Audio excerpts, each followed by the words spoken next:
This week on the show, we're back to speculating.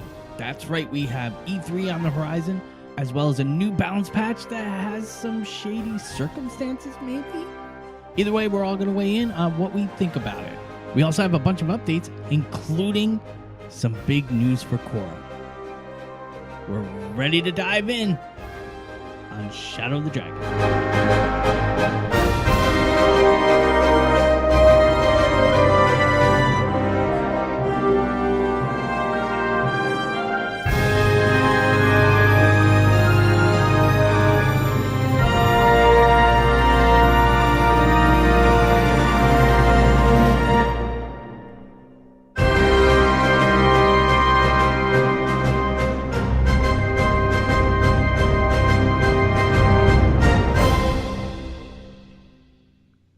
Welcome to Shadow of the Dragon. It's episode number 63. I almost screwed that up. We've been going for so long. Yeah, 63. 63? Is it 63? It is. I double checked.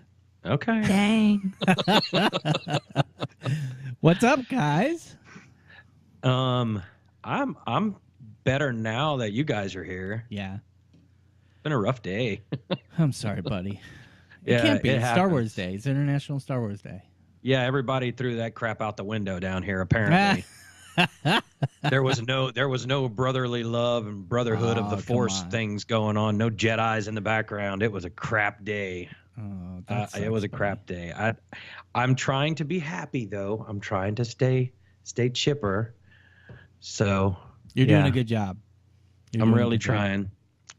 Hey, I'm pretty chill today. I even went back to Reddit. I saw. I said, "Oi," real big. Oi. I don't know why I'm friends with you. I'm a glutton for punishment. I saw that too. I'm a glutton for punishment. I was gonna say I saw it. I don't know why I'm friends with you, but then my next thought was, I know how to use it. Oh, that. Well, in context, so we have to keep this inside the host team talk. Clean. No, don't say anything. No, I'm not saying context. anything. The context was there was a troll post that somebody put on that made it to the top page of Reddit within the top 3. And it was why Pornhub doesn't work while he's playing Guild Wars 2, and it's only with Guild Wars 2. So hence my response, because somebody had said that, check your GPU settings, because maybe Guild Wars 2 is using too much of your GPU, causing your video to slow down. No, this is enough. Hence my and comment. moving on. And that's moving where I'm on stopping? past Reddit. we're just gonna bypass. All right. So those of you, we've had 2 shows in the past 6 weeks. We took a break. No, 7 weeks. So we took a break, and then I came back. We came back, and I went on vacation, so we took another break. So if you haven't been with us or anything, we're pretty much doing a new format of the show. We're just really just kind of free-flowing conversation, and that's that. We're just being chill. Not so business-like, kind of like the beginnings of Shadow of the Dragon, when it was just me and the Gordist. Yeah. So that's where we're at. So let's start with Kora. We've been doing a game. I started streaming. Yeah. I now stream Monday nights, 6 p.m. Pacific time. So I have been in game working on Heart of Thorn stuff. Although there was there's a collection thing that it was like, you got to do this storyline to get the thing. And I did that storyline, and I did not get the thing. So I'm confused. I'm like, great, I have to go do the thing again. But yeah, so I've been having fun hopping in and streaming and like getting a couple people in my chat and like talking to them. Mm-hmm. So you've been helping me fix up my Twitch channel and telling me to get the Streamlabs OBS whatnot and getting that set up and how to auto host. But right now I can't figure out how to get my channel to auto host us. Like it's auto hosting Extra Life, which is fine because it's Extra Life, but like I've even removed Extra Life from my auto host list and it's still hosting Extra Life. Well, we'll go through it. We'll go through Yeah, it. I'm so gonna I'm spend like, some time with you and with Gallios and yeah, no it's way. gonna be interesting. That's But stop it, Inks. That is not true. That is what did Ink say? Inks is saying that you are now a better streamer than Oh, he is. And I don't I think wasn't that's looking true. at the thing. I was like, is Ink's being mean to me? What's happening? Well, I don't know how No, new he's this being is. extremely humble is what he's Yeah. being. Oh, I don't know how new this is, the Streamlabs OBS, but everything is integrated. And like seriously, I tweeted out my picture before, my 4 monitors, 27-inch monitors stacked up, and I did that because I needed all that for streaming, and now everything I need is right in the Streamlabs OBS, and the thing is freaking awesome. I love it. well, I mean, It's feel free super to cool. ship an extra monitor my way. I might be able Yeah. to. I I love have the 5 in monitors. my office right now. I've been looking at a 33-inch curved 144 hertz or FreeSync G-Sync monitor, something like that. I don't know. Well, Dang. from the 10 minutes I got to play around with that Streamlabs, I'm pretty impressed with it too. It is really super cool. Way easy. Thanks for the host. Well, it's how technology has evolved. Like if you go back even 5 years ago, I mean, 5 years ago they were starting to take streaming more seriously, but like 10 years ago they weren't. So like this technology is all new, and they're like rushing to keep up with it. And so people are making this thinking like, oh, here's all you need, or to go, or what streamers would want. Yeah. And then the actual streamers are coming in saying like, actually this is still clunky and we need other stuff and we want all these other features, but we need them integrated so that we're not going to 5 different websites and having to have 10 different monitors. So Oh, nice. Dale was saying they just came out with an app for the tablet or for the phone. Currently only Android, not OS, and has the Go Live button and scene switcher right there. That's pretty sweet. That's pretty sweet. that's cool. But I'm really happy with this. And what made me super happy about it is because, watching Kora's stream before and stuff, and I was always like, oh, man, you should get the follow thing, and you should get, like, the host thing, all the alert boxes and everything else. And then I was like, if I suggest that to her, I'm going to have to tell her how to do it. But it's all integrated right here in Streamlabs. So I was like, Kora! I mean, to be fair, I was aware of that stuff and I wanted it. I just didn't know how to do it. And I'll acknowledge I could have figured it out. I could have spent the time to Google and to figure it out and get on Reddit and ask people for help where I got stuck. But then, like, my life has been crazy, and like that's time I didn't have to dedicate like hours and days to dedicate to get it all set It's up. a long time. And then I didn't want to stream because I'm like, well, my stream just looks hecka unprofessional. It was Boring. nice It was just me popping in there and being like, hey, here's my face. Yeah. And we have to give credit where credit is due. The reason why everybody's starting to really get into streaming and we're trying to start streaming a bit more is Deo, of course, who's one of the most bring together people in the community, and Hypnotic. We're kind of working on getting a group of us together, including Inks and some of the other people in the community, come together and start a stream team playing other games like ESO or things like that. So I mean, we're trying to get something going for PUBG next week. I'm gonna make you all play Grey Goo with me. I'll play Grey Goo. But anyway, that's that. You get to play it all, Kora? Have I played this week? Yeah, What? yeah. Yeah, I was Guild Wars. I played a little bit of Guild Wars, and I played. I know I played a couple other games, but like not a whole lot of time because a lot of my time this week has been starting to pack and prep work and whatnot and signing a lease. I signed the lease. I got the keys. Yeah. I'm moving tomorrow. Yes, I mean I could have been sleeping there since the 2nd, since Tuesday. I don't know, but I'm like I can't ask people in the middle of a work week, hey, come help me move all of my stuff in a queen mattress. So so I get up early tomorrow, rent the U-Haul, empty out my storage unit, which is not enough stuff to fill my new place, which is a 1-bedroom. My old place was a studio. My old place was a studio for 60 square feet. That's very small. And this new place is a little under 800 square feet, so like almost double the amount of space. I have an actual bedroom. That's awesome. Good for you. And a fireplace. Oh my god. Nice. I think The two things I am most excited about is getting a TV and a couch, because in the 5 years I've lived up here in Seattle, I have not either been able to afford or had the room to have a TV and a couch. So, like, I haven't really been playing too much on my Xbox or my PlayStation because I couldn't hook them up. So I'm really, really excited. Good for you. That's awesome. Yay! That's awesome. And you know are in the best situation to do it, where you have the time, you're not rushed, you're not stressed, you have a cool guy, you know, that you're sharing the house with and everything else. Now that's not like, hey, get the F out of here, you know, and you have that time to transition and take your time and get set up. So that's my God, yeah. Having a friend who's like, I've got a guest room, you can totally stay here, no rent charge until you get your life under control, has been a godsend for sure. So good for you. Yeah, so I'm looking forward to having my own space. But like, it's a little weird because there's the walkway where like people walk to get to, like, from the stairs to their apartment, and they walk right past my bedroom window. So that's a little odd. So I went to Lowe's and I bought the window film. Yeah. Like, you can just squeegee it on. Yeah. So I'm like, nobody's looking in on me when I'm sleeping. There you go. Yeah.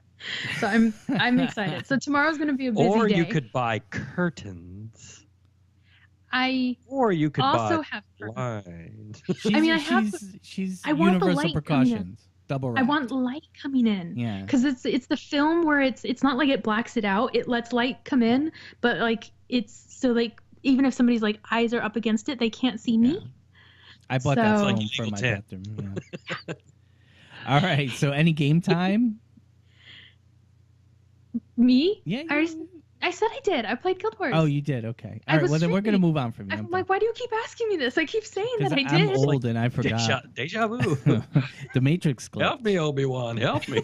The Matrix glitch. All right, Gallios, what have you been doing? Game. Caught me by surprise there. I wasn't ready to answer that question. Had to choke on my own spit. Not as much as I would have liked. You know, I went on vacation too for a few days and really have been on the road a lot. We had a couple of food shows and lots of visits this past week for work, past 2 weeks actually for work. So I played exactly 1 day of ESO, and I played exactly 2 days of Guild Wars 2. Guild Wars 2 in the last 2 days. So like I just jumped in and played some World v World. I jumped in, killed a few things, and then jumped out again. And then today, off and on between work schedule, I decided I needed a little bit of a break to try to get over this anger thing that was going on. So I took a little time today and managed to destroy a few of the enemy troops. And you know, that kind of made me feel a little bit better. And that's honestly in game about it.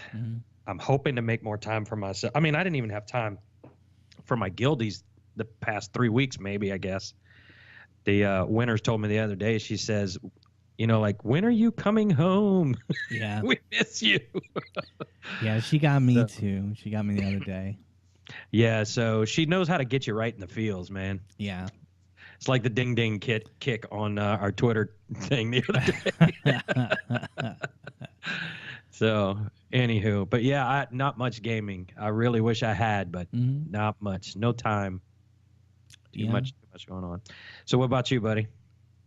I mean, typical stuff. I missed WW last week, so I lost my commitment pip again. But I've been jumping in here and there, kind of going slow. Got about 100 skirmish tickets, so I need 200 for the 3rd tier backpack, and then after that, I need another 350 for the last piece I need, and then I think it's 850. So about another 1,000 tickets after that. So at some point, I want to hit WW hard, but I'm remembering when I was grinding out the tickets, the last time it was taking like 35, 40 hours a week. Like I was literally in WW 5 days a week, and it burnt me out pretty quick. So I got to find a balance for that. But yeah. But well, I did figure something out real quick. I forgot to mention, if you don't mind. I figured out how to make a lot of gold by playing World v World. I finally figured it out. Oh yeah, how's that? I got so you know the Proof of Heroics, the new ones? Yeah. Okay, so the new Proof of Heroics, I had like 3,000 or 4,000 of them, just burning a hole in my pocket. And I'm like, what am I going to buy with this crap? I've already bought everything I need. Heroics or the Memoirs of Battle? Maybe it's the Memoirs of Battle. Memories of Battle. No. It's a Proof of Heroics. The little sigil looking things. The little round that one? You get a whole bunch. Yeah. Yeah. So anyway, whatever they're called, I had a bunch of those. I'll verify what that is later. No, that's what it is. I was asking for me. I was being very selfish. Sorry. I went into the notary. So you know the Heroics notary? Yeah. Yeah, so it would have to be Proof of Heroics. So I went to the Heroics notary. You go to the Heroics notary. I bought 25 or so Superior Runes of the Renegade for 20 silver each, and some Proof of Heroics. I think for 10 of them, it's like 750 Proofs of Heroics. So I bought like 25 of them, went to the trading post, which is just literally a skip to the left, and sold all of them for 1.49 gold a piece. So made a quick 30 gold, 30 some odd gold real quick. Actually, it's closer to 35 gold real quick. Wow. So yeah, I was amazed with myself. I was like, man, all that stuff paid off. No, that's awesome. So anyway, I'm sorry to interrupt you. Go ahead, so buddy. So you can trade that stuff? Because I need a bunch of, what are they? Go on the TP. Runes of durability. Go on the TP. Mm-hmm. See what's selling for the highest. Mm-hmm. And if you're trying to make gold, just go buy it. But no, runes of durability. I need Traveler's runes. Or not Traveler. I need Commander's runes, and I need... buy them with Proofs of Heroics. They're like 20 I don't have them. That's the issue. Oh, I spent yeah, them all. You got it. So if you have extra and you can do the tradey, you can't trade Proofs of Heroics. I could trade Memories of Battle, but I can't. What about trade the sigil? Well, we'll play with that later. I don't know about the sigils and then trading the sigils. I'll try, but I don't think you can. It'll say right away. Probably not. I doubt it, because anything that's I'll buy one. I'll buy one and I'll try to email it to you. It'll say right on it if it's account bound or sold I got down. you. All right. Roger. Okay, continue. Yeah, some of sir. them are locked. So I did that. I did my W-dub. I started playing Frostpunk, which is it is a steampunk city sim survival game, and it's pretty badass. I love it. So I started playing that. Wait, what is this called? Frostpunk is what it's called. I streamed now it I've got to look it up. Is it on Steam? It is on Steam. Frostpunk? Yep, Frostpunk. Go to frostpunkgame.com.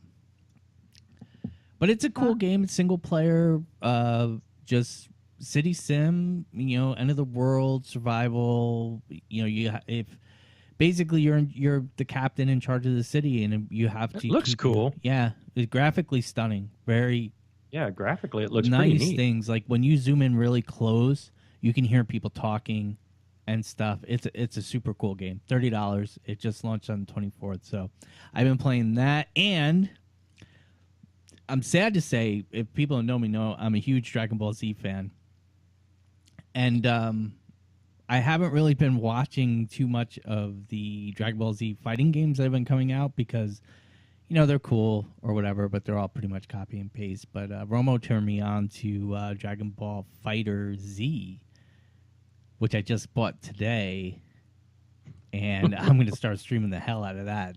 It is the first time in a long time a Street Fighter version, Dragon Ball Universe Street Fighter version, 2D fighter, 2D, 3D fighter, or whatever. Is instead, like a lot of the Dragon Ball Z games, like Xenoverse 1 and 2, there's a lot of hand-drawn animations and stuff in that game, but the thing of it was it was a lot of filler, run through these silly fights, 3D environment or whatever, where this is just like Street Fighter. So I'm pretty stoked. I'm going to start streaming the crap out of that. It looks very busy. Frostpunk? No. Oh, Dragon Ball Fighter Z. Oh, dude. Frostpunk looks pretty. It looks busy. Frostpunk is pretty. It can get stressful because, especially with Frostpunk, you have to set laws, you know, and basically you have to make there's a lot of decision making that you have to make in the game. It's pretty cool though, where like you'll run low on coal, and you'll start getting warnings that you only have 2 days worth of coal left. So your choices are to either ride it out and hope that the weather improves so that you don't burn so much coal to keep the only source of heat going, or you can extend the work shift, or you could even sign a law to call for emergency 24-hour shifts. So, you know, and it's constantly playing with a discontent bar. It's a lot of fun. Cool. But yeah, I'm going to continue WW stuff. We're at about 2 months since the last release of Living Story, so I'm expecting that to be coming soon, hopefully within 2 weeks. I know March 8th is going to be the balance patch, which is one of the things we're going to be talking about, the underwater balance patch, it's looking like. And yeah, that's it. I'm playing a lot of games right now. It's nice. It's very relaxing. So, yeah, balance hype. All right. Is there anything else you guys want to add? Gallios is busy with mama. Yeah, sorry. That's okay. I got the family just got home, so catching up. Hey! There's a rare Miss Gallios sighting. Yep, a rare Miss Gallios sighting. She's pretty, ain't she? She's a pretty girl. My sweetheart. Anywho. All right, so with that, let's move into a couple things. The first thing, real quick announcement. This week was the 4th anniversary of Kit the Traveler and kitthetraveler.com. So Kit's doing the show will release after the weekend, but Kit is doing a 4th anniversary contest this weekend. So get to kitthetraveler.com and check that out. Send her some love. She's been around for 4 years. It's crazy.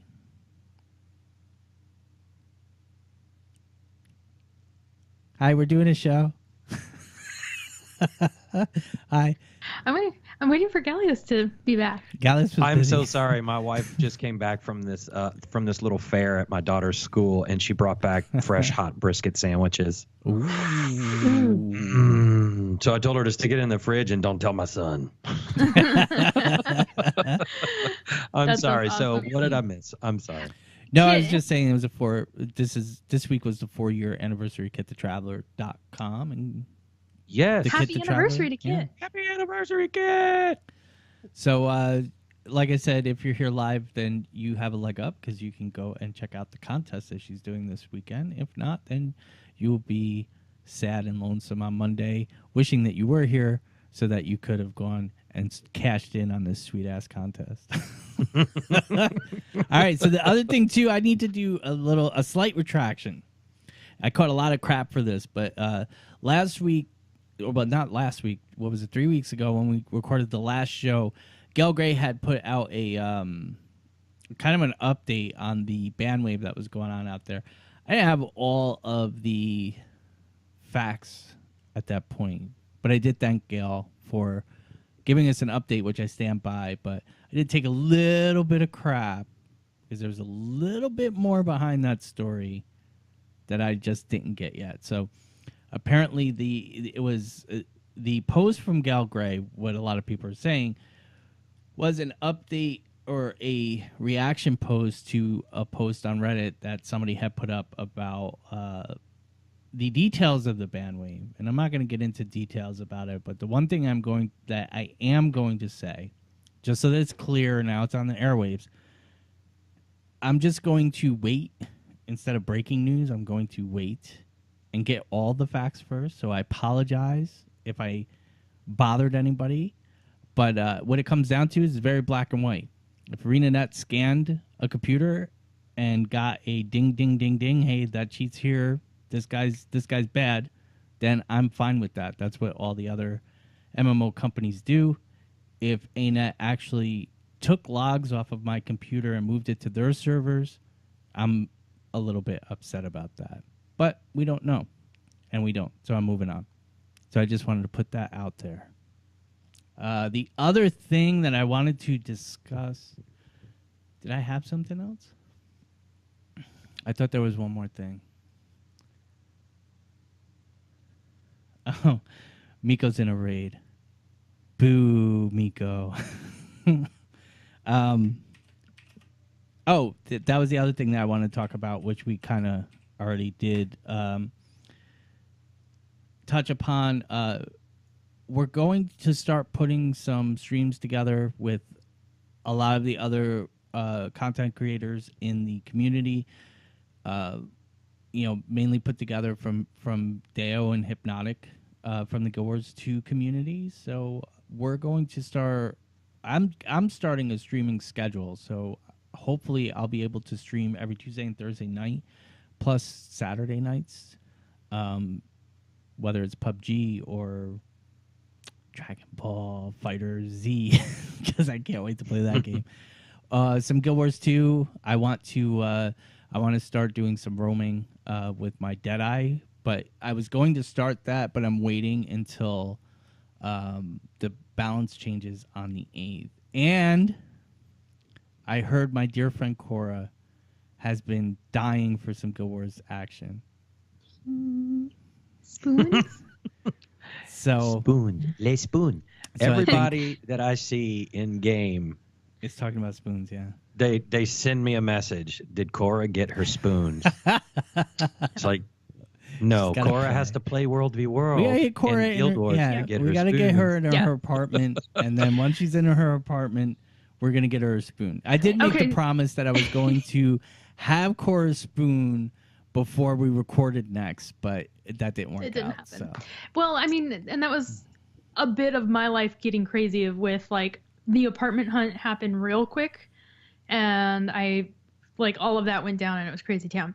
So, like I said, I got my keys on the 2nd, and immediately went into the apartment and called Comcast Xfinity, because that's the one that provides for the unit. I'm sorry.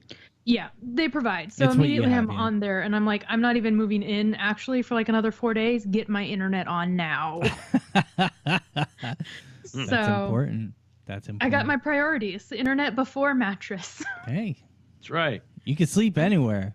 Yeah. So, and I'm paying it's $40 a month for their internet, but it's the mid-level. And I'm like, well, I'll give this a try, and if it isn't good, then I'll bump it up to the $70 or something internet. Yeah. But I'm like, this is crazy. I'm on Fios, so I'm spoiled. So I have a direct line to the main. I'm the only one on it. I don't share it with anybody, and I'm at 100 megabits downstream, 100 megabits upstream. So. Yeah. Well, we'll see how I am, and if I have to call and pay extra. You should be fine. Well, I may be wireless for a while, so I've got to move again. Where you I moving gotta to? move my room again. Oh, you're moving your room. I was like, where the hell are you moving? Yes, I have to move my computer out because of the I'm sharing the playroom with the kids at the moment. Are you going back to the I'm going room? back to the utility room. Yes, I'm going back to. I missed it. I missed that view. I think I may turn it a different way though this time and face let it face the wall instead, and put something in the background. I might put a green piece of felt on the back so I can do funny things on TV. I did. I made my own green screen pretty cheap, but the problem was the fabric was too sheer, so it didn't catch well. But you can. I mean, you can buy green screens now. They're not that expensive. I think talk to Sonny in Mog. Sonny made one out of a beach towel. Yeah, well, I'm gonna put the wall on the wall because you remember how bad it echoed in there. Yeah. So what I'm gonna do, I've got to get something to put on the wall. So I may just put something back, and just might as well make it green and have a green screen. Fabric works ready, well. So all right, so that's that. So keep an eye out for us streaming. We got to get Gallios set up with make him look sexy, and then we'll maybe I'll be able to drag Gallios into some PUBG. I got to make the interface look sexy. Well, that's what I mean. That's what I just get in the picture. The interface. So you don't need anything. You don't need an overlay. I just need a black screen you just on the need back. A black screen. Black screen on the back, and a little bit of Courvoisier. All right, so that's our updates and rehashes and all that good stuff. So just to no, I'm done with that. All right, so we did have two kind of big pieces of news come through. One being the skill balance update, which did spark quite a bit of, some would call it hullabaloo in the community. I would call it hyperbole in the community. So, but it's hyperbole for those of you that don't understand Gordish. Yeah, listen, I make up my own words. That's right, my boy. Anyway, so it's an underwater focused skill balance, is what it seems like. There wasn't too much released on it. They are reworking the malice system on Thief, or on Deadeye, which I think is pretty cool, because what it was is you had to do. I started messing with Deadeye a little bit, so I didn't have it completely down. But basically, what you had to do was kind of stay stealth, and the longer that you could lock onto a target, the more malice you built up, and then you would be able to shoot that malice and kill them, and pretty much one shot them. Well, they're changing it now, where malice builds based on initiative from attack. So you actually have to attack your target to build up your malice stacks against them to perform the one-shot combo. So it's going to be a lot different. Yeah, I mean, doesn't that kind of help people who normally just get one-shotted from out of nowhere? No. You don't think that they have to attack to save up the malice? Does the malice burn out? People get really energy? It does. It does, but it doesn't. Because, I know on the Revenant, you build up energy. You start with 50. As you use skills off your skill bar, you burn that. Yeah. You burn that energy. No, but if you attack, normal attacks gain energy. The way that it works right now is Deadeye's worked, at least the way that I played, and the build that I was playing, that was the one that you gave Cage and Cujo. It was meant to be a roaming build. The way it worked is you could go and harass somebody, but you didn't have to hit somebody. When you wanted to charge up your stealth, you could go and attack somebody here and there, do a couple backstabs here or there, just harass them. But the basis of the Deadeye build was to build up your basically perma stealth, lock on your target, build up your malice. Because the way it is now is once you lock onto the target, that's what builds your malice, not the actual act of hitting somebody. So once you build that malice up, I saw that, Kora. So once you build your malice up, then you could do a very long and very high-powered shot that would basically one-shot the people.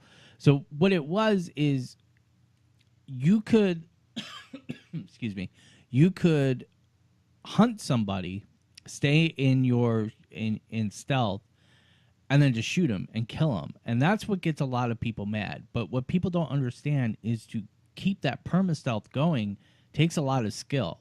Like you always hear people saying, "Oh well, Deadeye's an unskilled player, and it doesn't take skill to play it. You just have to stay stealth." It does take skill. So what they're changing it to now is you actually do have to hit the person. So the more that you hit the person, the more malice you build up, and then you can use certain skills in synergy with the malice. So if you use a certain skill, the malice gives you bonus condition damage, or it gives you bonus stealth, or it gives you bonus DPS, whatever it comes out to. So it's pretty interesting. You can still harass players. You still can stay stealth. I don't know how viable a perma-stealth build will be, but we'll see. It's exciting. It seems like a lot of people in the community are embracing it. Except for the people that get killed by them all the time. Oh. I.e. Gallios, man. It's frustrating. It is frustrating, I'll admit. Like, especially me, especially because most of the time, I don't want to sound like I'm putting somebody down, because I'm not. A lot of times, somebody who is just separated, built for Zerg play, or built for group play, or even Havoc group play, and trying to get to their group, will come across a roaming thief who kills them easily, and that tends to piss that individual off, because you're just trying to get to your group and you're not built for one-on-one play. But there is one-on-one play that happens in WW, you know. So I don't know. It's interesting. Well, you have to commit at the beginning like when you start that night off. You have to decide what you're going to be committed to. Are you committed to a group, or are you committed to roaming? You got to decide early. Personally, I just go the hell out there most of the time. A lot of thieves scout, though. I see a lot of thieves on at least on JQ scout. They'll call, if they come across a Zerg, they'll call it out to the pin, you know, so stuff like that. So yeah. Oh yeah. I'm giving thieves credit, man. Inks, I actually rather fight a thief than fight a freaking mesmer. You got that right. Those are so annoying. Oh, they drive me crazy. They do. All right, so personally, because I don't know how to play one either. So now to the underwater aspect. Yes, underwater. So I have never seen so much Steve McBubble speculation as I have this week. Steve the Friendly Dragon is confirmed. Don't make me sing it. I think it's gonna happen. Why not? Why not? Everything else is going down the toilet. So, heck yeah. Steve the Friendly Dragon is going to team up with the gods upon their return, and they're going to lead Logan into battle. There's actually a very somebody, I just read it today. It's a pretty good theory, and they also theorized that Steve might be a benevolent dragon. So, I mean, it's something. But people are excited over the possibility of what could happen. Me, personally, I think that they just finally got caught up on some backlogged work. I think enough went wrong underwater, or enough things needed polished underwater, because it seems like the highlight of this underwater skill balance is going to be for Revenant finally getting some new legends underwater. Yeah, which is because you only have two. You only get two. And it's really difficult when you go underwater and you don't have a second set that is viable. Mm-hmm. I don't even know what our second weapon is, to be honest with you. I've always just used a spear. I don't think they have a second weapon. I think it's a spear with Shiro and you get Shiro and the demon Malix. Yeah. Yeah. So it's like there's nothing else. Well, underwater. They're all coming. They are coming. So I mean, what do you guys think? Do you guys think that this is leading into something? Do you guys see, aside from Revenant, because people have been waiting for a long time. I'm happy for people who main Revenant, because they've been waiting for a long time to get some underwater skills. There hasn't been a lot of underwater combat or content. And that's why a lot of people are like, oh, well, why now after 5 years? Why now are they leaning towards this underwater skill balance? We must be doing something underwater. Do you guys? It could be that we're doing something underwater. It could be that it's another one of those cases of a dev or a couple devs in their spare time are like, hey, let's see about trying to add in some fixes to make this mechanic better. It could just be that they just wanted to, like, as a somebody in the company at some level was like, yeah, let's just make that better. Let's just fix that.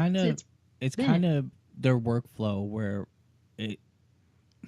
I don't want to say they ignore things, because I don't think they're ignoring things, but I think that instead of just sending somebody out to go fix one thing, they allow enough work to maybe keep somebody busy for a couple days. Now there's enough work to justify opening up this thing and doing these things and getting in there, getting under the hood and fixing it. And I think that's what it came down to be. I'm kind of like, I'm looking there at Ink's comment there, and that's exactly what I was thinking. It may not be a big giant thing like Steve McBubble's kind of situation, but part of the living story may take us underwater, and to have only partial combat for some is not really fair, because it doesn't give you the balance that it takes. So I'm kind of leaning towards what Inks is saying here. I don't think it means we're going right into a Steve McBubbles. Now it may be giving us the introduction to doing more underwater stuff later when that comes, but I think this is going to be an add-on to the Living Story somewhere soon. Maybe a big piece of combat underwater. So you think underwater content's city. coming with this? This is I think Living Story content possibly is coming. That was going to be what I was going to say on there. So, I can see that.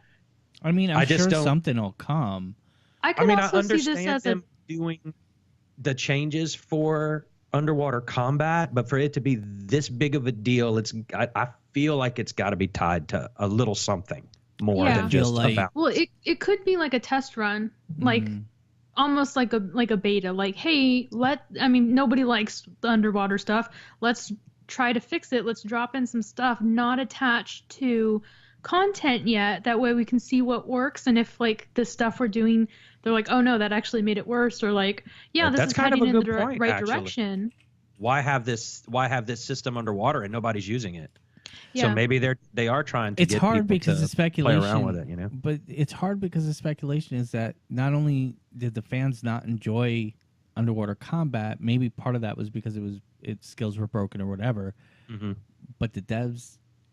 The rumor is that the devs didn't like making underwater content either, which could be. It's hard, I'm sure. Inks brought up that maybe there's a lot of water in Kantha, and I do believe that Caning City and Xingje Island are going to be gone. I think they're going to be wiped away from the tsunami.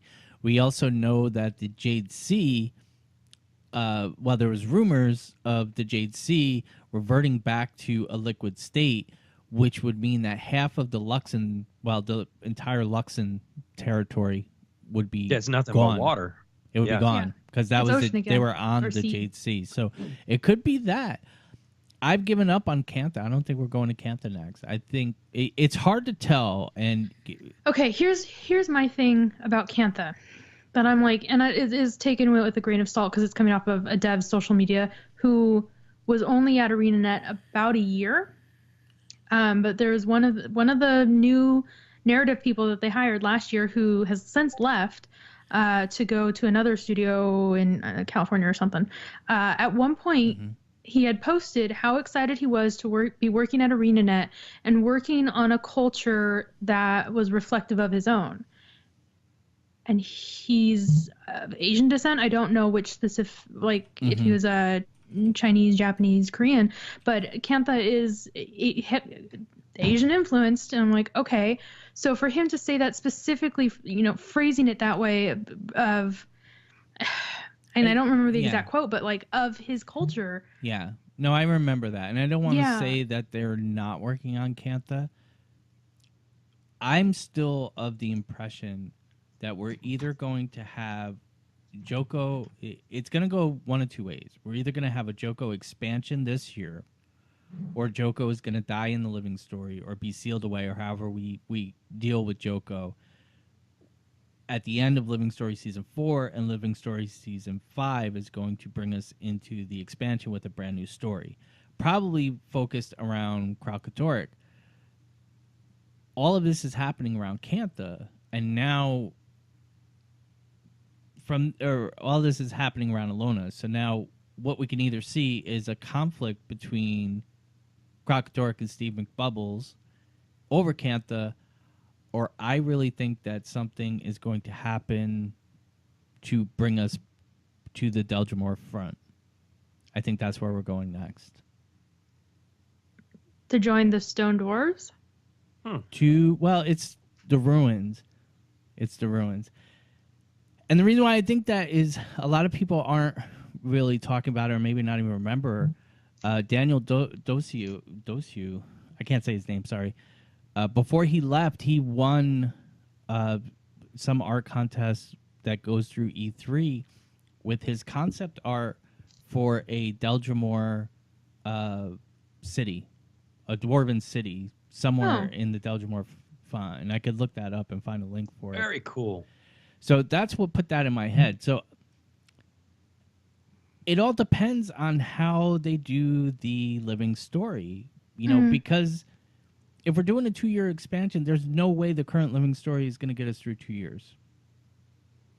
So, but that's easily rectified if we kill Joko in like a mid-season point, you know? I mean, do you think we're at the point in the story where it's like ready for that kill Joko? Like Joko is supposed to be sorry, I don't mean to cut you off, but I think that they are and always have been front-loading work. So maybe they finished the Path of Fire maps in 2017.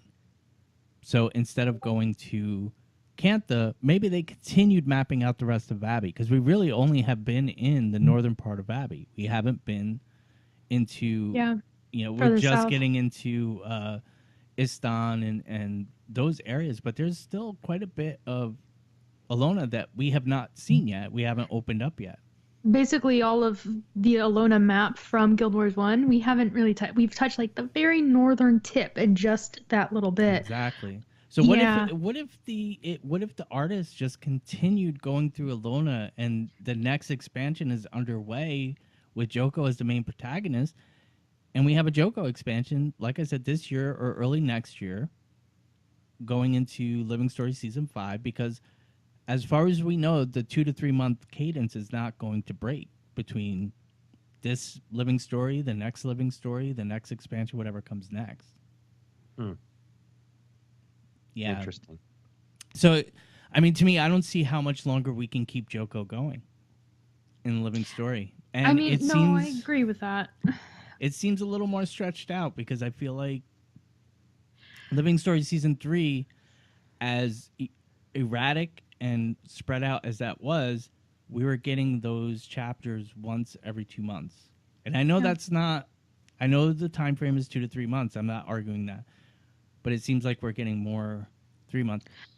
And next month is E3. Okay, so since I missed the podcast episode where we talked about the last chapter, I talked about it briefly in one of the first stream I did, my solo stream. So the last chapter's trailer was amazing. I loved it. And then I went into the gameplay and was relatively bored the whole chapter. And like not just by the gameplay, but by like the story. Like it was just so slow for me. And just not really. And you know, I know I come off as salty or whatever, but that's what I mean when I'm talking about it. When you went, Living Story Season 3 was a mess. It was a hot mess. I'm not going to deny that, but it was so exciting because, you know, this month was Quadicus, and then the next month was, you know, this and it kind of changed focus, and it gave you an impression that there's a lot of different things going on, you know. And Inks just brought up that he feels that episode 3 is going to be a Krakatoa Jory Kaz episode, which does make sense because we kind of had the closure with Bram and Rox. Rox is, we're all going to assume that Rox is going to want to hang out with the Omakon Char and get to know them, because I feel like that's where she's going to settle in and become a druid. Because she still is the only one in Dragon's Watch that has not achieved the next whatchamacallit. Well, she would actually be Soul Beast, right? Yeah, because she hasn't shown any druidic qualities. Right. I'm frustrated by that as well. I mean, not just Rocks, but like, so we had Destiny's Edge as like our band that we were going to ward with. And then for whatever reason, they were like, yeah, actually not. Let's get rid of all of those characters. Let's bring in this new cast, your new crew that you're going to go to battle with. And now they're also, it's sort of getting that same vibe of like, actually, we're getting rid of them as well. Okay. Why? I don't understand why we're not like, it's because I love them, and I think it's a stark contrast personally from what we're used to, though. Because even season 2 was season 2 was more of a straight line than season 3, but season 2 still had that run around excitement, and it's lacking. And we're only 2 episodes in, and maybe we are looking at another 6 episodes in season 4 remaining, bringing us into a 2019 expansion. Maybe we are. But my only issue with it is that I don't see Joko floating this thing for another year. I'm just... It's rough, and I guess that's where I am feeling a little disappointed, because I have said many times before that some of my favorite Guild Wars lore from first game, second game, whatever, is the Scarab playing, which we never even see in the first game. It's just talked about. It's like this ancient event. And so to have it come back up, I was so excited. And I'm just like, why is it so slow? It hasn't hit yet. We're starting... Right. It hasn't hit yet, but he has it. And the one thing that I don't like is with the new style that in this story is I kind of know what's going to happen, but you have to wait for the confirmation that comes at the end of the episode before you be like, okay, I was right. And it's kind of lackluster. And maybe the wheel is just starting to spin. I'm not saying anything's bad or anything like that. So don't take it that way. We still have plenty to see. We don't know what the path going forward is yet. We don't know if we're going to have annual expansions. We don't know if we're going to stick to a 2-year expansion. We don't know what's coming next. Well, like you said, we're only a couple chapters in. Like, not every single chapter is always going to be the ramped up chapter. So go in the future when we come back and like replay this Living Story season, like maybe this will feel great. This little bit where it's a little bit slower, and then it ramps up to like, oh my God, there's a event of a thing, and we're doing the stuff. It's just not there yet. And in the past, when episodes come out, I'm always like right on it to get to play it, so I don't have to worry about spoilers. But this one, I honestly, it was like a month out, and I was like, I still haven't finished. Inks is still maintaining Q3 2019 for the next expansion, which is very possible. I'm very interested to see how we get there. Rotha is saying I could see Q2, but that sounds close either way. It does. I kind of have hope, and I know I'm out on. I know I'm out on the fringe. I kind of have hope that these guys are looking to just punch us in the face with an expansion annually, and I'd like to think. Because I don't understand how game development works. I'll be the first to admit that, and I'm not judging anybody, but I don't see them using the full breadth of their resources, at least for what we think that they have. Like the stories that are coming out are, and I don't mean this in a bad way, but the stories that are coming out are kind of copy and paste. You have your map currency, your list of things that you can couple with your Unbound Magic and the new map currency to buy, and maybe a meta or two.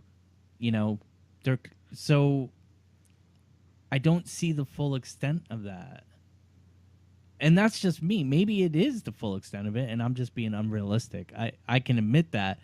I don't know what's going on behind the scenes. But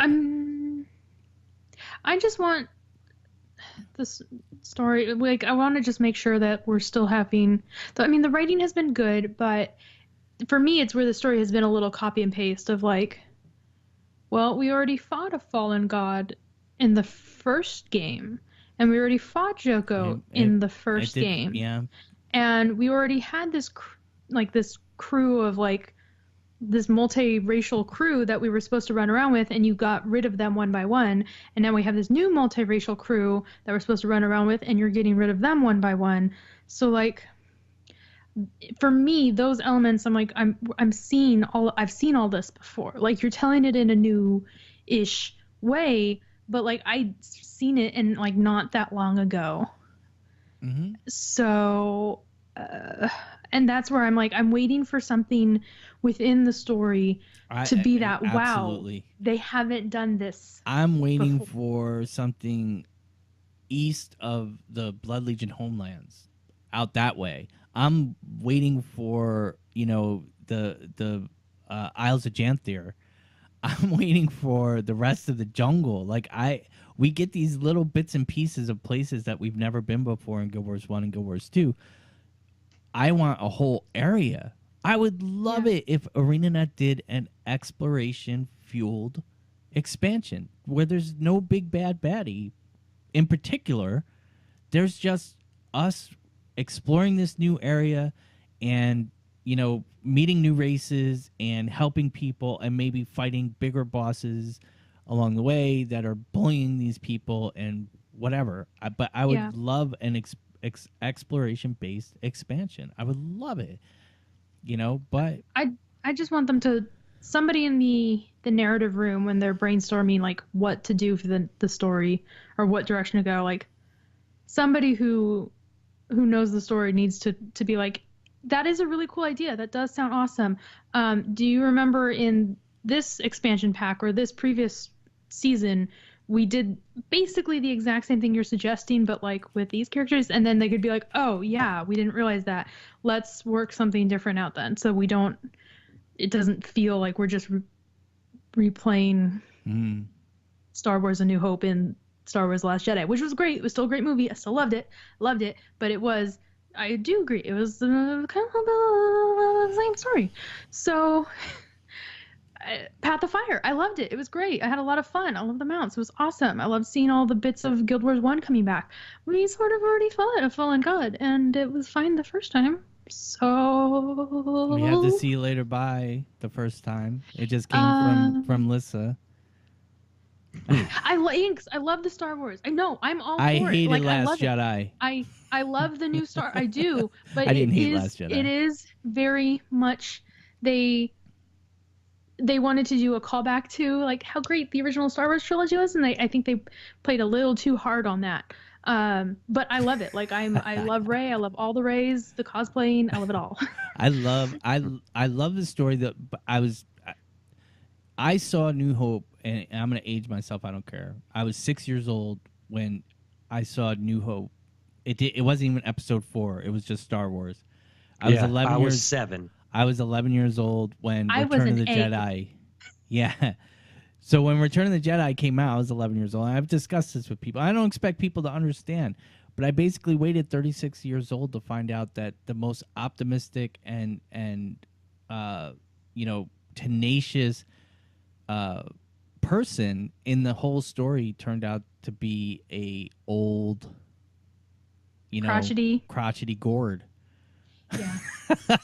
So it was a bit of a shock and a disappointment. I wasn't happy with it, but I mean, I think the movie by itself was a good movie. So I grew up with my mom telling me about going to see Star Wars, and it was like life changing. Like they'd never seen anything like it before. It was amazing. They left like minds blown, and then having her. This was 1978. Yeah, this was a long time ago in a galaxy far, far away. There was nothing even close to it. I mean, like I said, I can relate through the stories of my mom, who was great at like telling me, and my mom doesn't really react to things. She's so chill that she's like, yeah, well, that was a 3-car pileup right in front of us. All right, let's just go around that car. Yeah. Like that's my mom. So having her be like, no, you don't understand, is like, okay, no, I do, because you're actually reacting. So for her to then go see the prequels, to then go see this new trilogy, and then she's like, meh. Trek is that old too. Yeah, Trek is that old too, but Trek didn't have the effects that Star Wars had. It kind of did. Trek is very. I made us get off topic. No, that's fine. Anyway, let's get back to it. Anyway. So we're kind of split, which is understandable. 2 versus 1. I think I can concede and say that maybe there will be some content. Maybe there was some planned content, and it does sync up. I just feel like it's not anything huge. I think that they just finally got to the backlog of issues. So we'll see. There's a lot of water in the Deljamore font too. Oh God, is that what we started talking about? That was the what we started talking about, the water thing, yeah. And then we ended with Star Wars. It's like when you get on Google and you're like, I just need to research something, and then like 20 minutes later, you're like way far down that Google rabbit hole. Yeah, yeah. All right, so the next topic I want to talk about was we still don't know what's going to come down from E3. I think there's a little bit of hype building, despite Anet's attempts not to have it build. But somebody, this caught my eye. So let's see. Razor 1, 2, 3, 4, 5, 6, 7, 8, 9, 10, 11 on Reddit posted a pretty good write-up about why it's some more credence for a mobile title to be announced at E3. Now, I've always known there's been some kind of mobile development, and I knew from 2010 interviews and stuff that they were talking about companion apps and stuff like that. But there's actually quite a few people working in the mobile division, about 10 people. I don't have all their names because I'm not a part of LinkedIn, and I won't join LinkedIn just to find out who these people are. So I have a LinkedIn account. Oh, well, maybe you could say what am I looking for? I gave here. Let me drop the. Drop it. Yeah. I'll drop it in chat. At any rate, the one thing that was interesting to me is one of them was actually a game designer with a heavy mobile background who was also the lead game designer for Star Wars Galaxy of Heroes, which is a very popular EA-based game. Excuse me. That's a mobile game. But they have environment artists, they have mobile devs who's, and there's a couple corrections in here. Some people had said that there was, that one of the people actually worked with ArenaNet in the early 2000s during Guild Wars 1 on mobile stuff and so on and so forth. I think it's pretty much confirmed that E3 is going to be Guild Wars mobile announcement. I've said for a while it's either going to be Guild Wars 3, which is only maybe a 10% chance, or Guild Wars mobile, which in my opinion is a 90% chance. I also don't think it's going to be something like a card game or Polymock. I don't think it's going to be anything silly like that. I think it's going to be an actual MMO similar to Lineage Mobile and what BDO is putting out on the mobile platform, and I think it's going to be centric to the 6 human gods and a human-centric game. Well, I was joking about it in Twitter the other day with you, or was it? No, it wasn't Twitter. It was Discord. But I was kind of joking around a little bit at first, and then the more I thought about it, I was like, think about how Guild Wars 1 played. Mm. Guild Wars 1 played as a tap to move. You could tap to move. You could and do things that like in that. Guild Wars 2, but they're not gonna. I don't see them doing a copy and paste Guild Wars 1 release on mobile. I don't see that happening at all. Not even the time in between Guild Wars 1, Guild Wars 2 thing? Time frame, yes. But people are saying a Guild Wars 1 copy and paste, a re-release of the... A direct support. No, yeah. I'm thinking, my thought process is taking where Guild Wars 1 left off and kind of filling in some of the gap, like a prelude kind of thing it to could Guild be, Wars. It would make more sense for them to go back prequel, to the Guild Wars. Post, like the Winds of Change? Yeah, I would say... If they did something in Winds of Change that's still too set, that's still too dragon-centric, and I think they're trying to get away from the dragons. I personally feel with the 6 leaving, they left the mist and went to another planet. That is the mobile universe. I could see them going back into prequel so that we would... the actual Guild Wars, like why the game is called Guild Wars. That would be cool. That would be cool, but that's the only thing I see. I don't see them going in that time frame in between because everything's still too rigid, too dragon-centric, and I think they want to get away from the dragons. So I would like the actual Guild Wars. I would love the actual Guild Wars. Yeah. That you could set up as an RTS. Yeah. Adelburn versus whoever was around. Yeah. I don't even know. But yeah. It was pretty much Krita versus Ascalon. Krita, Ascalon, or would have been around as well. Yeah, Or was around, but they stayed out of it. They did. They were, was it Switzerland? Yeah. Yeah, they were a little bit Switzerlandy, and that's fine. That could be the shop where we go buy the gems or what. I don't know. Yeah. But yeah, I mean, we play this game called Guild Wars or Guild Wars 2, And it's like, well, why is it called Guild Wars? Where are the Guild Wars? Well, there are none.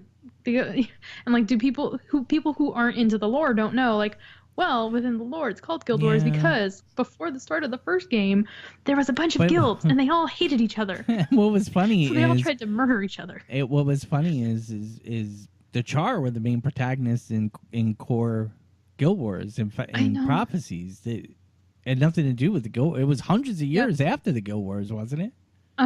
Yeah, it's I think the reason why it's still called Guild Wars is because the original intent was for the game to be about the Guild Wars, and then it morphed as games tend to do, and they just didn't change because this was like the canon in the dev heads of like the Guild Wars were the thing, but they moved away from it, and so it just. I mean, what else are you gonna call it? If you just called it prophecies. Yeah, well, I think it's a fitting name, and it was heavily based in the lore, so I think it fits. War of Tyria. But I think it fit more when we had GVG too. Yeah, it did. So it was still you could still have Guild Wars, but now we don't, and that features it's weird. I miss killing Char. I miss the Char being the bad guys. I love Char. I can't play him. It just gets sad to me. The one thing that I noticed. Ascalon. But Ascalon is there. Ascalon is there. Ascalon is pretty. I wish Whitlock freed Ascalon from the curse and the ghost went away. That would make it even prettier. They did the searing and they ruined it all. Yeah, but it's better now. It's not as bad. But it's not Ascalon. It's Charland. As it should be. As it should be. That's fun. Anyway, the two things that came to me from this is,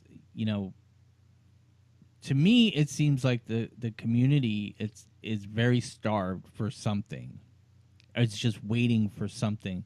Like with the amount of speculation that has and work actually that went into that Razor put into hunting down people that are working in the mobile division at ArenaNet, and then everybody immediately jumping to the Steve McBubbles because we're doing an underwater balance. So Steve McBubbles is coming in, we're doing this and we're doing that, and and we're gonna find an underwater city and everything else. It just kind of spoke to me that maybe the community's kind of starved for something a little new, maybe. What do you guys think? New is always good. Always. Kora? You're muted. You're muted. I was responding in chat. Dolvik was saying they just want something that is not human to get proper focus and say that as a human main. I also human main and would like to have other species get a proper focus. Like maybe the Tengu in the Domain of Winds. That would be a really cool expansion. I would buy really cool. The Ultimate Edition of that. Yeah, so would I. Do you remember? You might remember. You might have followed me back in the day when I had a late night angry. Yep. I'm gonna figure out how these maps would work. Yep. If they were gonna add a Tengu starting map and the home city. Yeah, I'll have to dig that out of my tweets. It's in there somewhere. It was crazy. I don't know what happened that night. But no, that would be cool to see them add in the Tengu as a playable race, or even just let us wander around their land. But specifically, let's focus on the Char a bit more. Let's focus on the Asura. Half the time I forget the Asura are there because other than Timey, I'm like, what really are they? They don't have an effect. I'm sorry. It's sad because I think the original intent when the game launched and it kind of fell with the dragons was that the races were all going to be tied in and focused with these dragons, and the Asura were meant to be focused upon with Primordius, and it just seems like that's not going to happen now. I understand why from a development point. I mean, you're talking about, okay, to make that happen, to make all the different races have all their different lines, they were going to have the personal story, you would have the different choices, you could choose one of these three options, and then your personal story was different, and they were going to do that throughout all the Living Stories seasons, and expansions that they said they weren't going to do, but then wound up doing. Like, that was the plan. Yeah, that's and a lot of work. You're right, because it launched with the anticipation of doing expansions that was scrapped for anticipation of delivering content through delivering story. That was sort of scrapped. The original plan was scrapped in order to go back to delivering expansions. And it makes sense because you're not just talking about, oh, the writers have to write more. Well, no, the writers have to write each of those different variants. You have to make sure that they all, that the dialogue tree, the story tree, everything all flows and matches and doesn't wind up in a dead end. You then have to, and like that, if I pick this option, it still matches with this option over here. Whereas like, oh, this option that I picked doesn't match with that option. Yeah, them abandoning the personal story was a good thing. Yeah. Same thing happens when you have the races, though. You have to make sure, well, if I'm playing as a Char and this something over here happens, like, are people responding to me as a Char or like whatever? You then have the voice actors. They're not doing that. They're not. Well, that's what I'm saying. Like so, that was the original plan. So where's they were gonna do all of this stuff. They scrapped it because it's too much work for the writers. It's too much work for audio recording, for voice actors, for then scripting it into the gameplay. So they narrowed the focus way down to make it a very streamlined experience, and it's been streamlined along the human experience. It has, but it's also been streamlined far too much. How many speculation posts on Reddit have you seen? How many speculation videos do we get from? Well, I'm just speaking generally. You don't see many speculation posts on Reddit anymore.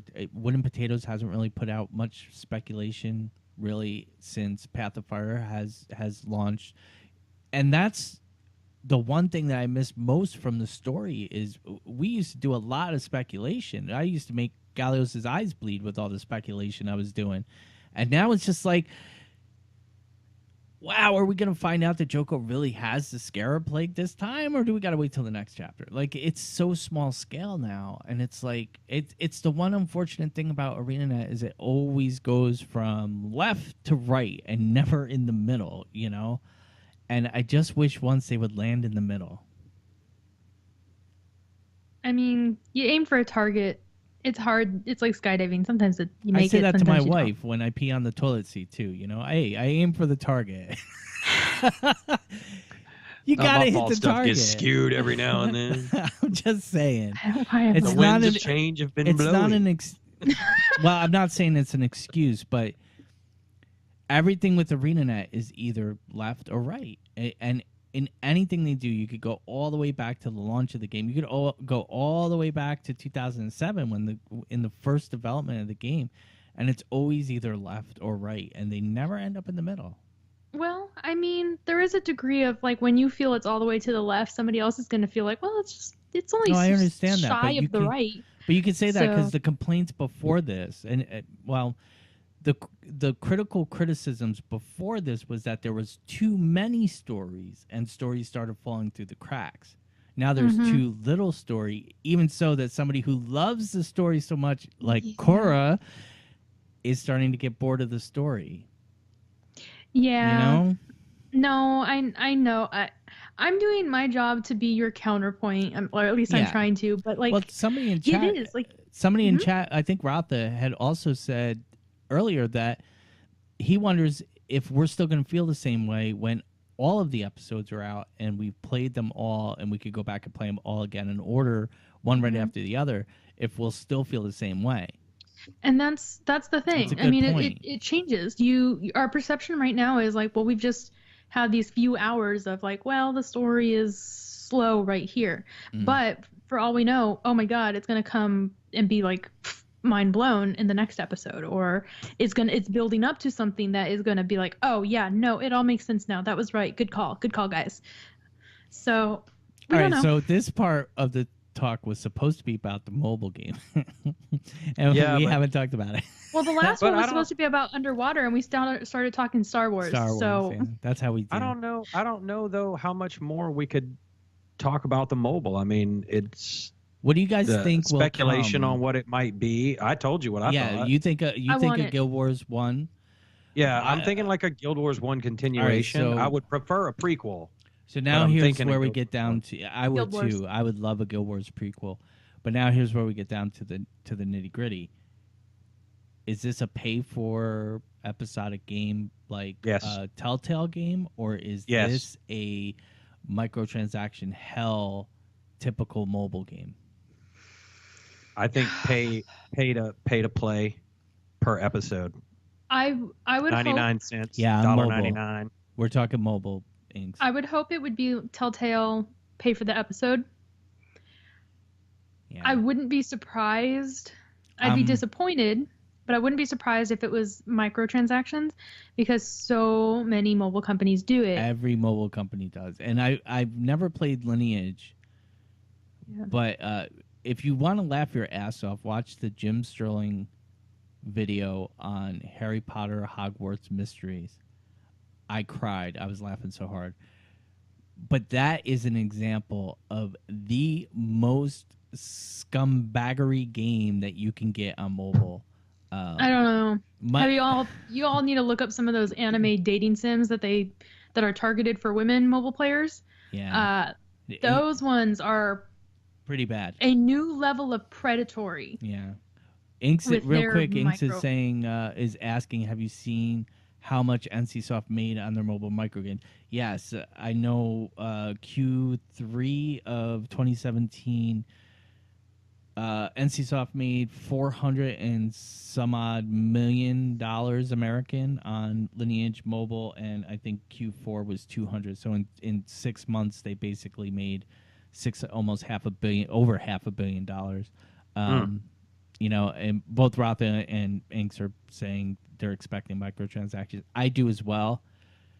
I know that ArenaNet won't be that scummy where it's like, okay, you can do this many moves, but you need this many gems, and you can either wait the 5 minutes or the 20 minutes for your energy to fully recharge to do your next move, or you can pay us this money. I don't know.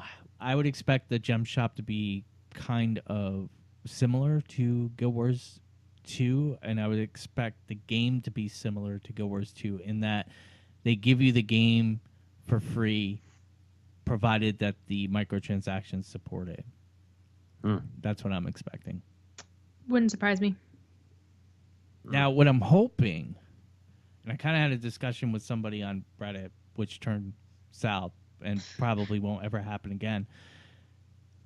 What I'm hoping is that if they do supplement the game, or if they do release this game, I would hope that any earnings that come from it would supplement earnings for Guild Wars 2 as well, and kind of drive down the prices of mount skins and other things. I don't see it happening either, Kora. Because the one thing that people don't remember is that ArenaNet is a wholly owned subsidiary of NCSoft. So if ArenaNet makes profit, that profit goes to NCSoft, not to ArenaNet. And NCSoft may be reinvesting that money back into ArenaNet, could be, or they could be using that money to fund Lineage Mobile or something else, you know. So yeah. I mean, that's the problem when you have a game studio owned by other bigger things. The money goes to that other bigger thing, and then they decide how to parse the money back out, and like how much is the game studio going to make. Like the game studio could be the one that is making all the profit, and like none of the other things are. But if the big company decides like, nope, you are getting the smallest of all the budgets, even though you make the biggest profit of all, there's nothing you can do.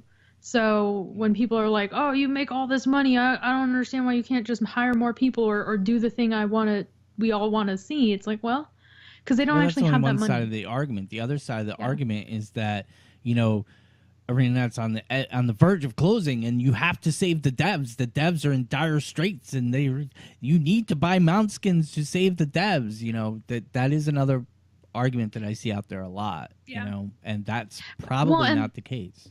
And they're both sort of like the extreme arguments. Yeah, it's somewhere more in the middle. Like they're making profit, they're getting money, but they also need to, you know, keep selling things to keep making the money to pay the. So it's a weird. The only problem that I have with ArenaNet is it's almost like your drunken cousin who spends his paycheck at the bar.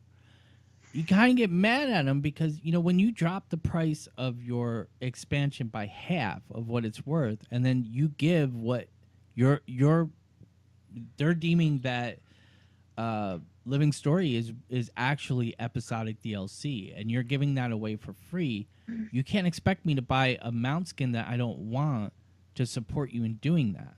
I really wish, and we kind of brought it up last week, I really wish that ArenaNet would start a voluntary sub program, meaning that you don't have to sub to play, but if you want to sub, you can sub, because I would do that in a heartbeat.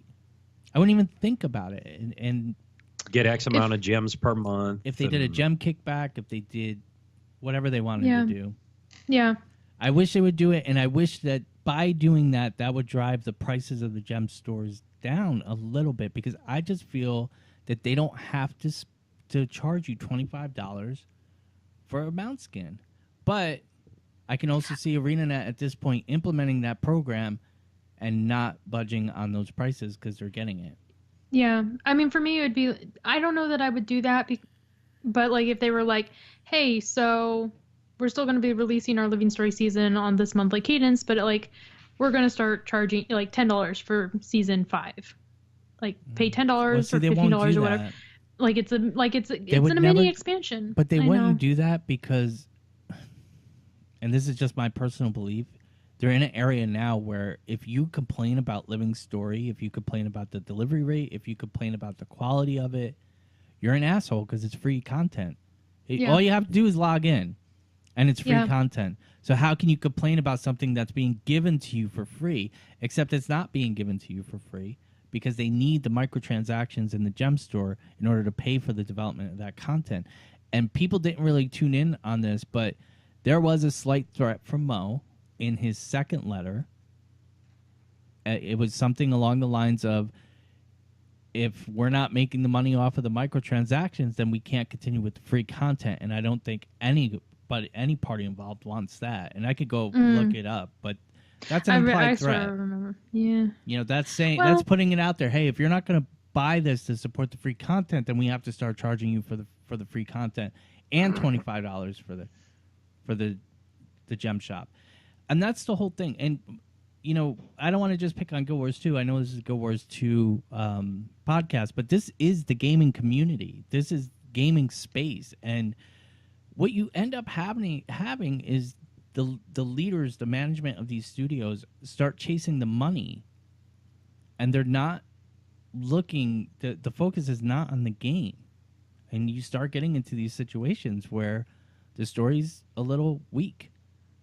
You know, the content is a little bit weaker, stuff like that. So, see, not that I agree with this, but there was an interesting article, and I cannot remember where I read it recently, but it was somebody was talking about how the problem is actually the reverse of what you just said. For most companies, is not that it's that people aren't focused on the game.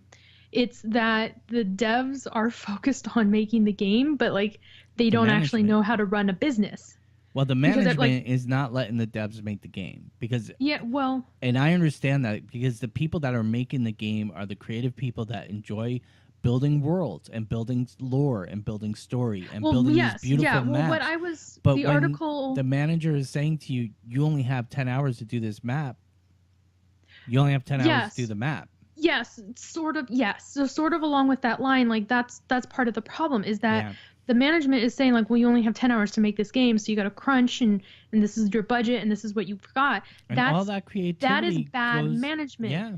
That is not knowing how to run a business. That is saying like, hey, this 50-hour project, I need it done in 10 hours. That's not actually feasible unless somebody crunches, unless a lot of people crunch, which is really, really bad. They don't. People who are coming into the game industry with like, hey, I'm creative and I'm going to make this thing and we're going to make this game and it takes off. And then people are getting promoted into positions because they know because they're popular, because they are a good creative person, but they don't have the management training to run a team. And they're not getting that training on how to project management. Like that could be, I don't know. I agree with you, but I don't think that's what it is. I think what it comes down to is the investors at the top level. The people at the top only care about the money. They care about the bottom line. And those are the people that are telling the managers what they need to do to meet the deadlines to make that money. And the managers are causing the crunch. And what are the people at the top? Do they have the business sense to go like to really understand like what we're asking isn't actually feasible? Only using Guild Wars 2 as an example, because I'm familiar with this game company. Mike O'Brien has been at the head of this company since 2002. Mike O'Brien also worked at Blizzard before leaving with the update system that he made, that he developed, the live patch, where you didn't have to shut down a server for half the day to implement something. If he's been in the business for 22 years and doesn't know how to do the business, he shouldn't be doing it. You know what I mean? Well, I mean, no, I do know what you mean, and that's not to say that he doesn't. I'm just like I'm arguing devil's advocate for ArenaNet or for any studio out there. But just because somebody's done a job for 20 years doesn't mean they're doing it the best that it can be done, and doesn't really mean that they actually know, like, what they're doing. Like, there's always time to learn. Like, you could be doing a job for 30 years, and technology changes. You could still be taking lessons. You could still learn from new people, from people who've been doing it more than you, who've been in a different area. I don't know. So I'm wondering if it's a case of like the people at the top level, but Mike O'Brien, whoever, they're so set in their ways of like, well, this is how it's done. This is how it's always done. That maybe it's not the best way of doing it. ArenaNet's aggressive pricing in the gem shop is a direct correlation. It happened after Path of Fire launched. It was in the making for a year prior. Since Colin left, it really started becoming, but it wasn't until, because what happened shortly after Path of Fire launched? Mount Gate 1. That's when there's really aggressive style, and they are not as bad as other companies, but that's not an argument to me. Well, gaming I know, in general is what horrible right now. But like what you just said is like after Colin left, this is when it got bad. So again, that goes back to sort of like, well, what I'm saying is maybe this is what Mike O'Brien always wanted, and like maybe Colin or whoever was there before was stopping it because they realized like that's not the best way of doing it. But if they're making, I don't know, if they're making 15 billion Korean won per quarter in the first 2 years of the game, and these are all made up numbers. If they're doing that, that's a pretty good earning. And they're making a great game with less staff. How is it now that they have more staff than they've ever had, and they're putting out less content? We get more premium content through the gem shop than anything else. And that is a fact. And that is gaming. And not to pick on Guild Wars 2, this is gaming. And I remember picking up Final Fantasy VII for the PlayStation 1 for $39.99. It was at the top end. That thing was on 4 CDs. The first game to have cutscenes. Remember Gallios? Did you pick that stuff up? And I'm talking a 100+ hour RPG. That took months to beat.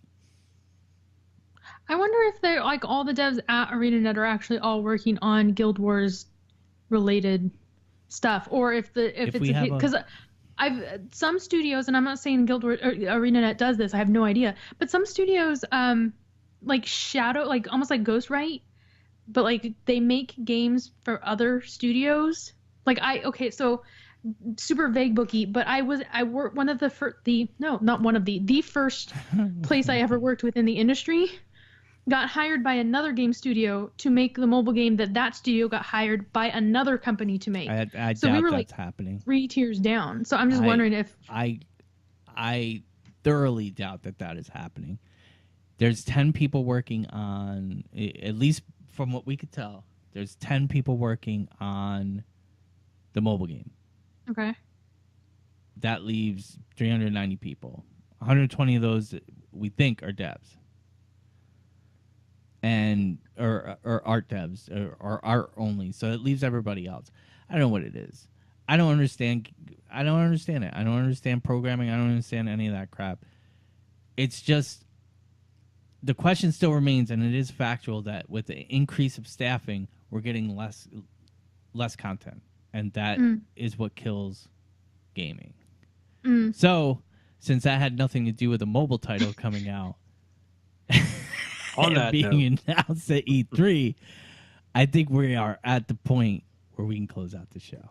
Yeah. Hey. This was fun. This was a fun night, though. This was really fun. I love having no format. I love just talking about this is crap so as much it comes cooler. up. Yeah. So hopefully you guys like it too. Cooler. But all right, so Gallios, we got any shout outs, anything? I'm bare bones tonight, bro. Got no shout outs. And we didn't get any more reviews. I mean, we could take that as good news. We could take that as bad news. But no we don't news have is any good more news. reviews. Yeah, and I played so little, I don't really have any shout outs this week. But I'm hoping that by the next show, I will have some more stuff to talk about. I am too, man. Me and Gallios have been working on something for a while. Yes. And hopefully it's coming soon. Oh, Yes. I know. You're the only one. Shh, NDA. You and Kai Rath out there. Kai Rath knows, and he has a zipper on. Yeah, I slapped him. He better not even told Tox. I slapped him with an NDA. I'm watching you, Kai. Non-disclosure, Kai. We'll come for you. Oh, Dolvik gave me a 1-star review. Yes. Woo. Keep them coming. I love those more than 5 stars. Yes. Yes. All right, Corey, you have any shout outs? I am. This week I'm going to say hi to Azakale, who has joined me in both of my 2 streams that I've done so far. And I think they came over because Kit, the Traveler, hosted me my first stream. And so Azakale was like ported over from Kit's stream because she was like, go watch Kora. And then when I was on this last Monday, they were there again. So I was like, yay, I'm not alone. And I think it was them, popped in game, and they helped me fight a champion mushroom. That's cool. Are you making fun of my little like your bunny hands? I got your bunny hands going. I didn't even realize I was doing that. I was like, what is she doing over there? She's into it. She's talking. Have you never seen me do that before? I have, but I just noticed it today. Is there anything else that's focused? Yeah, so that's my shout out to Azakale. And then don't worry, Dolvik, that you can't watch. It's fine. I'm gonna start once I get settled at my new apartment. I'm going to start streaming more and different times. But right now, like just the once a week was like pushing it for me on what I could do. Yeah. No, that's fine. That's fine. What about you, Gord? Shout outs? Shout out to Hypnotic and Sento and everybody else who we've been working on some things in the background. We're trying to get a lot of stuff going. Main focus is to really get some content creators out in front of the communities and bring some new people in to kind of spread the joy and love of Guild Wars 2 and beyond. So that's why I kind of want to try to get ramped up and play a little bit more as well. And because I'm going to be streaming too, because I can't wait till this launches. I think it's going to be fun. Yeah, I mean, and I know Miko's working on some rating stuff, and there's a bunch of stuff going on in the background. So we're hoping to really get a nice big push of streamers out there. Yeah, Cora? Oh, I do have another shout out. I shouted out one of the last episodes I was on. The Tyrion Tarot is the art collective community thing that's happening, but it's like ArenaNet is like, you have our blessing, go forth and make the thing. It's on Indiegogo, and it's so the goal was $14,499. Like that was like, this is what we need to like fund that. Like this is the goal that we have like 30 days to like achieve. Let's hope we get there. There's 18 days left, and it is 499% funded.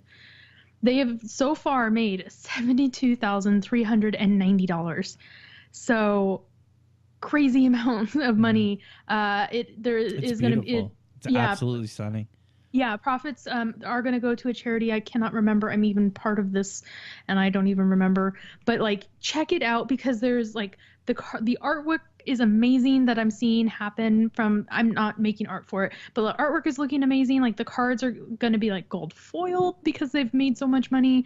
There's going to be the actual guidebook for like, here's the descriptions that I may be helping with. So like really cool things are happening with this. Definitely check it out on Indiegogo. It is Tyrion Tarot, and you should be able to find it. I think even last week or the week before, it was it was like hosted. Indiegogo hosted it under like its creative section. So you could go to the creative section of the site and it was like boom right there because it's already so popular. So yeah, check that out. That is my final shout out. Sweet. Nice. All right. I think that's all I had. Das ist alles. That's it. That's it. So we will be back in 2 weeks this time, as far as I know. Nothing else has come up yet, so we'll be back in 2 weeks, and we'll discuss. Nothing yet. We'll discuss whatever comes up. So keep an eye out for our streams. I'm actually going to go live on my channel at Gord the Norn in about 20 minutes with Dragon Ball Fighter Z. I'm going to dive into that. Times. Yeah. Nice. Dive into that bad boy. So come on over and chill with me or whatever. Are you doing reset, Gallios? I don't know yet. Well, hit me up. Yeah, hit me up in Discord. I'll throw you a Discord shout if I do. Take care of Mama first. Yeah, you know how that goes. She needs attention. So do the children and the dog and the leftover bit of Jim Beam rye I got in the cabinet. Everybody wants a piece of Gallios. All right, guys. So that's it. We'll see you in 2 weeks. Thanks for coming out and hanging out with us, guys. And yeah, that's it. Say goodnight, guys. Good night, guys.